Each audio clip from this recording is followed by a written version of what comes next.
A palestra de hoje nós vamos falar sobre as contribuições de Isaac Newton nos avanços da astronomia.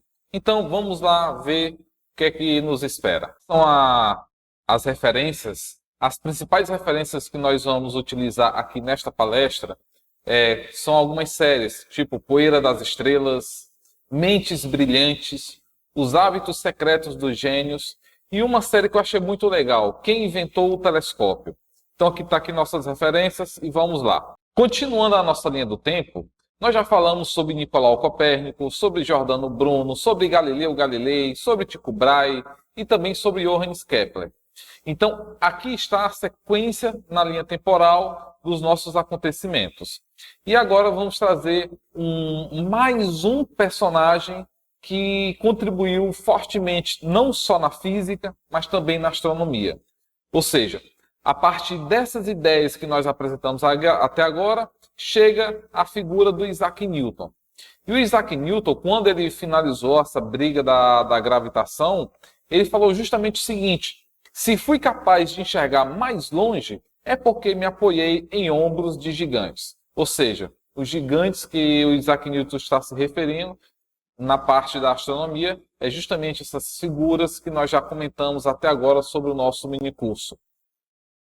E também tem uma outra frase dita pelo Isaac Newton, que também é muito interessante, que ele fala: a maravilhosa disposição e harmonia do universo só pode ter tido origem segundo o plano de um ser que tudo sabe e tudo pode. Isso fica sendo a minha última e mais elevada descoberta. Está aí o Isaac Newton admitindo que existe um ser, um plano superior que faz com que todo o nosso universo funcione. Então, falando um pouco sobre o Isaac Newton, eu queria mostrar aqui um outro vídeo que fala um pouquinho sobre essa questão, sobre um pouco da personalidade da pessoa do Isaac Newton. Então vamos lá. Ironically, the year Galileo dies, a boy is born 800 miles away who will bring Galileo's ideas to completion. He will also be one of the strangest scientists of all time.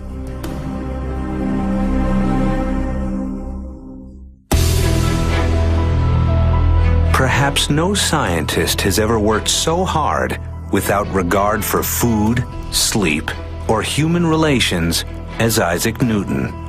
Isaac Newton was a much darker figure. He was a loner. He was pathologically incapable of small talk. We would use the term obsession. I would say he's the closest example I can think of someone who was consumed by his work. He may also be the greatest scientist of all time. When he is born, the physical world is barely understood. Yet by the time he dies, he's worked out the precise laws that describe all motion, from the fall of an apple to the orbits of planets. There just hasn't been another human being we know of quite like Newton.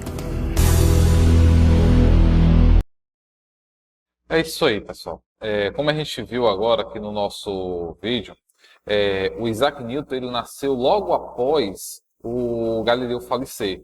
Então, foi menos de um ano após o falecimento do Galileu, nasce o Isaac Newton. E a figura do Isaac Newton simplesmente ele muda o rumo da física. O Isaac Newton, nós podemos dizer que ele é o pai da física. Porque antes do Newton, a física era uma. Após o Newton, a física é outra.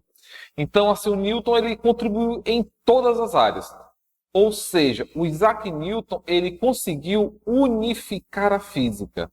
E por ele conseguir unificar a física, lógico que ele vai entrar na história da humanidade como um dos principais cientistas de todas as áreas. Então vamos lá. Vou destacar alguns pontos relacionados à astronomia que o Newton contribuiu. Lógico, vou ter que falar um pouquinho sobre um ponto fora da astronomia, um outro ponto, mas isso é para poder contextualizar aqui dentro da astronomia. Dentre as contribuições do Isaac Newton, nós temos um que eu gosto de destacar muito, que é o aperfeiçoamento do telescópio. nós vimos que o Galileu Galilei, ele aperfeiçoou o telescópio refrator. O telescópio refrator, vocês podem conhecer hoje como uma luneta ou mesmo como telescópio refrator. É aquele telescópio que possui lentes. Aí o Isaac Newton viu que tinha uma certa dificuldade em conseguir construir um telescópio maior, porque para construir um telescópio refrator maior, é muito difícil construir uma lente que seja grande. Então, como foi que o Isaac Newton resolveu esse problema? Ele, em vez de usar uma lente, ele foi usar um espelho. Qual a principal diferença entre um espelho e uma lente? Quando você constrói uma lente um pouco maior do que a que o Galileu já construía na sua época, ela gera alguns problemas ópticos. Entre esses problemas ópticos, nós vamos destacar a aberração cromática. Ou seja, quando a gente olha pelo telescópio refrator, vê um objeto, começa a aparecer algumas aberrações nas esferas, nas bordas dos planetas, da Lua, de alguma estrela que a gente vai observar. Isso é o que nós chamamos de aberração cromática. O espelho que o Newton inventou, que o Newton usou para colocar no seu telescópio refletor, não tem esse problema. Então o Newton conseguiu construir um telescópio refletor a partir de espelhos e que esse problema da aberração cromática foi praticamente resolvido. Lógico que com o passar do tempo, os telescópios refletores, ou newtonianos, como eles são chamados também, foram mudando algumas características. Além desse newtoniano, nós temos outros telescópios que trabalham com espelhos, que nós damos outros nomes, isso eu comentei em uma outra aula, mas o Newton revolucionou a astronomia também com a criação do seu próprio telescópio, que é o telescópio refletor ou telescópio newtoniano. Para a gente falar um pouquinho sobre o telescópio, eu tenho aqui um vídeo para vocês justamente sobre o telescópio. Vamos lá. A invenção do telescópio, até este momento eles eram telescópios do tipo refratores, popularmente chamados de lunetas. Mas em 1668, Isaac Newton substituiu a lente do telescópio por um espelho côncavo, criando um novo tipo de telescópio, o primeiro telescópio refletor.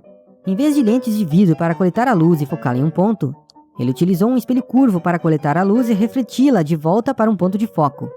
O espelho refletivo, feito de cobre e estanho, agia como um balde coletor de luz, e quanto maior o balde, mais luz ele poderia coletar. A lente dos telescópios refratores utilizados até então apresentava um grave problema. No momento em que a luz passava por ela, sofria o fenômeno da refração, separando a luz branca nos mais diferentes espectros de luz, e isso acabava distorcendo a imagem. Este fenômeno era chamado de aberração cromática. Na época, Newton estudava a teoria de que a luz branca era composta por um espectro de cores, e seu telescópio foi construído com o objetivo de provar a sua teoria. Com seus estudos, ele concluiu que a lente do telescópio refrator se comportava como um prisma, quebrando a luz branca em um arco-íris de cores. Esse problema não acontecia com seu telescópio construído com espelhos, que funcionava sem distorção de cores. O telescópio refletor que Newton projetou abriu a porta para ampliar o objeto milhares de vezes, muito além do que poderia ser alcançado com uma lente, pois era muito mais fácil e barato construir um grande espelho do que uma grande lente para captar mais luz. É isso aí. A partir do vídeo anterior, nós percebemos, a importância do telescópio na astronomia, a importância que teve, a construção do telescópio newtoniano, e também as contribuições da construção desse telescópio para a física. Por que teve uma importância? Porque a partir do telescópio, ou com o auxílio do telescópio, quando Newton foi estudar essa construção do telescópio, ele fez vários estudos sobre a óptica. E esse estudo sobre a óptica também faz parte das contribuições de Isaac Newton. Então, vamos falar um pouquinho dessas contribuições do Isaac Newton. O Isaac Newton, suas principais contribuições aqui na física, não dá para citar todas, desculpa, mas vamos citar só algumas. Tem as 3 leis de Newton, que nós estudamos lá no primeiro ano do ensino médio. Primeira, segunda, terceira lei de Newton. Em movimento retilíneo, circular, em qualquer tipo de movimento, Temos o cálculo diferencial. Sim, o Isaac Newton, ele inventou o cálculo diferencial. E vocês vão ver que ele inventou tão rápido o cálculo diferencial que a forma que ele inventou é a mesma rapidez com que nós aprendemos o cálculo diferencial. Então, da forma que nós aprendemos o cálculo diferencial é a forma que o Newton ele inventou o cálculo diferencial. Lógico, por conta do telescópio, tem os estudos sobre ótica e também os estudos sobre força gravitacional e o conceito de gravidade. Ou seja, em outras palavras, o Isaac Newton mudou a física. É isso que nós estamos aqui debatendo. Tem um outro vídeo que eu queria trazer para vocês, falando um pouquinho mais sobre o Isaac Newton. Vamos lá. In school, Newton pours all of his passion into his studies. Like Galileo, he's captivated by mathematics. He learns advanced math on his own. And then, he begins to create a new mathematics to analyze motion. He invents calculus. Newton is fascinated by the way the sun rises and sets in an unbroken arc. Newton's brilliant insight was the fact that when objects move, they can be viewed incrementally, piece by piece, tiny little increments at a time. And when you add up this motion, you get beautiful spirals, you get ellipses, you get circles. And just remember that when Isaac Newton was scribbling down all his notes, he was creating calculus at the rate at which freshmen in college learn it. Então assim, vamos analisar um pouco. Quando Kepler divulgou as 3 leis de Kepler, nós lá na palestra anterior, nós percebemos que as 3 leis de Kepler explicavam o movimento dos planetas. A gente conseguiu perceber que estava correto, porém tinha alguns detalhes que faltavam uma explicação. Por exemplo, por que a velocidade do planeta é maior no periélio do que lá no afélio? O Kepler não soube explicar. Ele ainda falou que é alguma coisa relacionada ao Sol, só que ele não conseguiu explicar. Quem trouxe essas explicações foi justamente Isaac Newton. Então, agora sim nós vamos falar um pouco mais sobre as contribuições de Isaac Newton na astronomia. A primeira contribuição que nós destacamos aqui, lógico, foi sobre as leis de Kepler, que ele conseguiu resolver os problemas que faltavam lá. Então, como foi que ele resolveu? E vamos ser bem sinceros, vou logo um pouco mais direto. Em 18 meses, o Isaac Newton resolveu. Então, pega todo o cronograma, todo o contexto histórico, a linha temporal dos outros, do Tycho Brahe, do Kepler, do Galileu, do Nicolau Copérnico, e compara com os 18 meses que o Newton resolveu. Só para vocês terem noção, entre a primeira e a segunda, até a terceira lei de Kepler, há um espaço de tempo de 10 anos. 10 anos entre as 2 primeiras leis para a terceira lei de Kepler. E mesmo assim ainda faltou alguns detalhes. O Isaac Newton conseguiu resolver isso em 18 meses. Como foi que ele resolveu isso? Primeiro, que ele é um gênio, lógico, é o pai da física. Mas ele também começou a estudar o movimento dos planetas, ele começava a observar a forma da trajetória da Lua, dos planetas lá no céu, das estrelas. Tem a história da maçã, que nós não sabemos se é verdade ou se é mentira, mas reza a lenda que isso aconteceu. E fazendo essas análises, ele ficou recluso durante algum tempo justamente para resolver isso. E quando ele resolveu, ele trouxe algumas propostas, tipo o conceito de força gravitacional. Ele trouxe o conceito de gravidade. Lógico que isso tudo associado às outras leis da física que ele já tinha desenvolvido. Então, com isso, o Isaac Newton conseguiu unificar a física. Então, é tanto que tem uma frase, que vocês vão ver em algum outro comentário, assim na Terra como no céu. As leis da física são as mesmas. Então, pessoal, analisando esse contexto histórico, eu vou trazer agora para vocês um pequeno vídeo que fala justamente sobre esse momento histórico, quando o Isaac Newton quando o Isaac Newton conseguiu unificar a física. Ele resolveu os problemas da astronomia. Vamos ver aqui o nosso vídeo? Vamos lá. At the age of 42, Newton is asked to solve a problem that is baffling England's greatest physicists. What mathematics describes the orbit of planets around the sun? Seized by inspiration, Newton shuts his door and begins work on his greatest masterpiece. Like Galileo, he is guided by strong intuition. Now, he sets out to crack the complex mathematics of gravity that he began years earlier. For almost 2 years, he communicates with almost no one. His only form of exercise is pacing. He would sleep very little, that he would work 18, 20 hours a day, that he would skip meals and simply write. He had the power to sit in his chair undistracted, focusing, obsessed with one problem for years at a time until it finally cracked. At last, Newton reemerges with a masterpiece that will change the world. The Principia. A ruthless simplifier, Newton strikes at the fundamentals. He uncovers how mass interacts with force, inertia, and acceleration. But his greatest insight is to define gravity. He is the first to call gravity a force acting at a distance. And through breathtaking mathematical breakthroughs, Newton lays out the precise laws that determine the motion of all objects.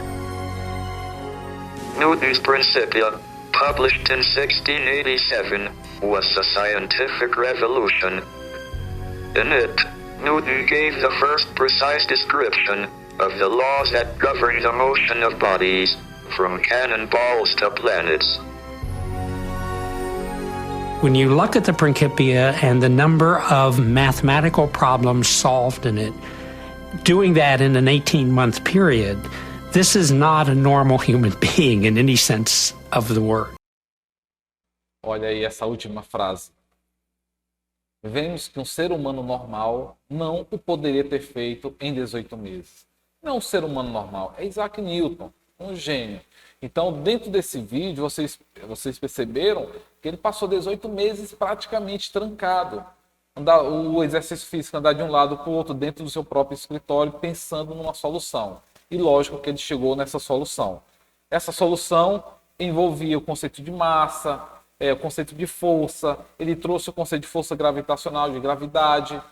E detalhe, Kepler, lá atrás, já tinha falado que tinha algo a ver com o Sol. E realmente o Newton comprovou isso. Não especificamente o Sol, mas em relação à massa dos objetos.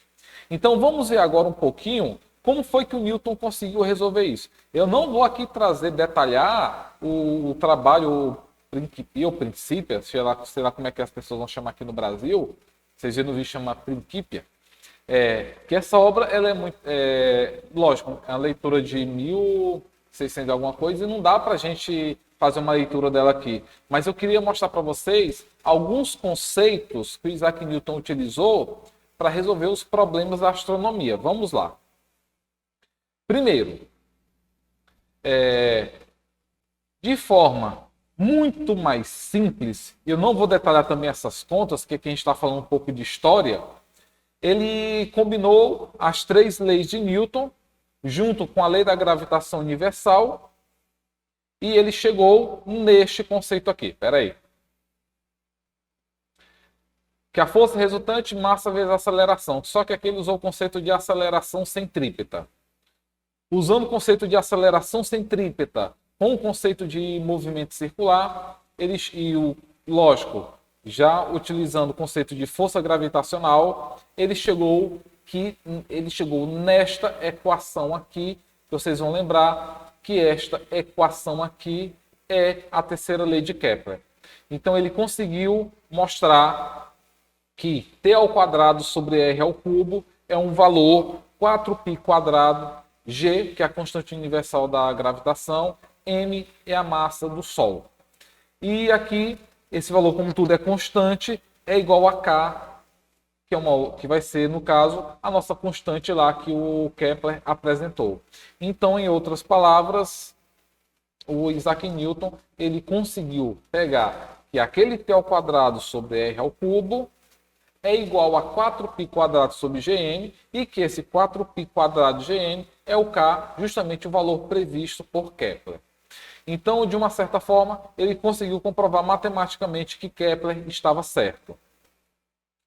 E sobre o conceito de campo gravitacional, ele trouxe os seguintes conceitos: que há uma força gravitacional, essa força gravitacional depende das massas e das distâncias, ok? Como ela depende das massas e da distância, usando o conceito da força-peso, ele conseguiu determinar o valor da aceleração gravitacional. E que essa aceleração gravitacional depende da massa onde a pessoa ou o objeto está localizado. Esse emissão pode ser a Terra, o Sol, a Lua, depende de qual planeta você vai estar. E esse R é o raio do planeta. Então, na superfície do planeta você tem um raio R.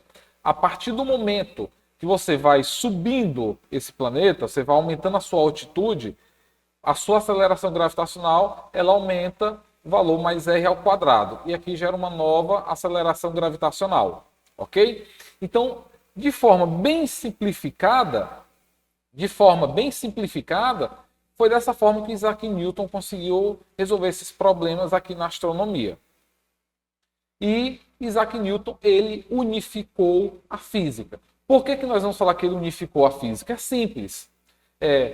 Com as leis, com o princípio que ele trouxe as ideias do balé dos planetas, ele conseguiu trazer o conceito de força para justificar o movimento dos planetas. Então ele conseguiu também fazer algumas previsões. Então todos os problemas que tinham sobre previsões de eclipse, de um movimento de um cometa, com as leis de Newton, foi possível fazer as novas previsões, e essas previsões elas vinham de forma correta. Então, quando Isaac Newton resolveu esse problema, todo mundo pensou, então acabou nossos problemas com a astronomia. Então está tudo resolvido. Tanto que vou finalizar com um pequeno vídeo para a gente ver a importância do Isaac Newton, que a figura Isaac Newton foi tão importante para a física que lá no início do vídeo eu já falei, antes do Isaac Newton a física era uma coisa, depois do Isaac Newton a física se tornou uma outra coisa. Lógico, muito mais evoluída. Então, vamos verificar um pequeno trecho do tamanho da importância do Isaac Newton para a física. Não foi à toa que o poeta inglês Alexander Pope escreveu: a natureza e suas leis escondiam-se na escuridão. Deus disse, faça-se Newton, e tudo se iluminou. Estão vendo, né? O homem foi um gênio. Então, faça-se Newton. Pessoal, muito obrigado pela presença. Estamos quase finalizando o nosso curso. A nossa próxima palestra, vamos falar sobre algumas coisinhas que Isaac Newton não resolveu. Como assim, professor? Você disse que Isaac Newton resolveu tudo. Sim, eu falei. Mas até a época dele, achava-se isso. Lógico que não nasce um gênio todo dia. Então nós vamos falar de um outro gênio da física que percebeu algumas falhas, nem vou dizer falhas, vamos dizer que viu algumas coisas que Isaac Newton não viu e conseguiu levar a física para outro patamar. Estamos falando do Albert Einstein.